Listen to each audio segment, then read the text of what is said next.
Good morning po. Ako po ay si Liz Fortes. Ang aking devotion po for today ay nagmula sa 2 Timothy chapter 3 verse 16 to 17.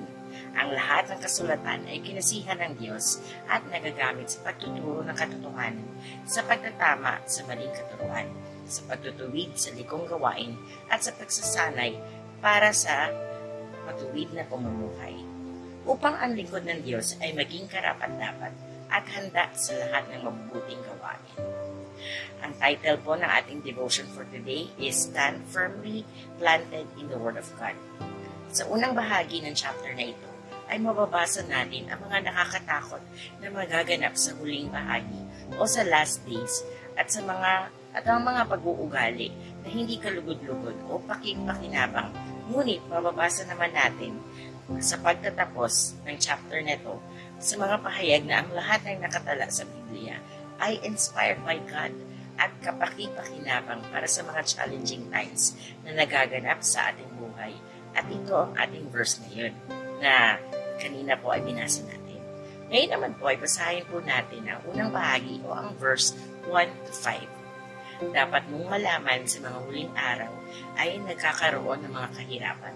Ang mga tao ay maging makasarili, sakim sa salapi, palalo, mapagmataas, mapagsamantala, suwail sa magulang, walang utang na loob, at lapastangan sa Diyos. Sila'y magiging malupit, walang habag, mapanirang puri, marahas, mapusok, at namumuhi sa mabuti. Sila'y magiging mga taksil, pabaya, mayabang, mahilig sa kalayawan, at walang pag-ibig sa Diyos. Sila'y magkukunwaring makadiyos, ngunit hindi naman nakikita ang kapangyarihan nito sa kanilang pamumuhay. Iwasan mo ang ganyang uri ng mga tao. Sa ating bansa, madalas ay nakakapanlumo ang mga nagaganap sa paligid na hindi magaganda.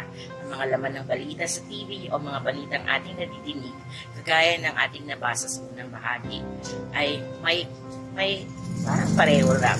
Mga pangyayari at pag-uugali na alam naman natin hindi kasiyasiya sa Diyos.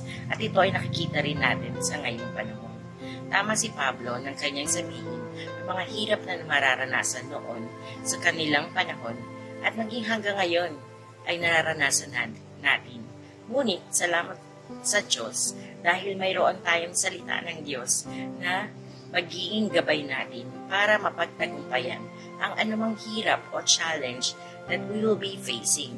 We have the scripture to guide us and correct us. Nais ni Pablo na maintindihan ni Timothy ang mga bagay na ito. Kaya naman siya ay sumulat kay Timothy na maging matatag at magpatuloy na kumapit sa salita ng Diyos. Ito ang pinakamahalagang bagay na nararapat malaman ni Timothy.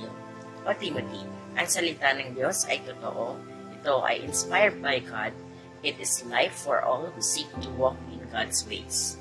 Napakahalagang mensahe ni Pablo ito kay Timoteo dahil habang sinusulat niya ito ay siya ay nakakulong. At ito ang kanyang huling sulat.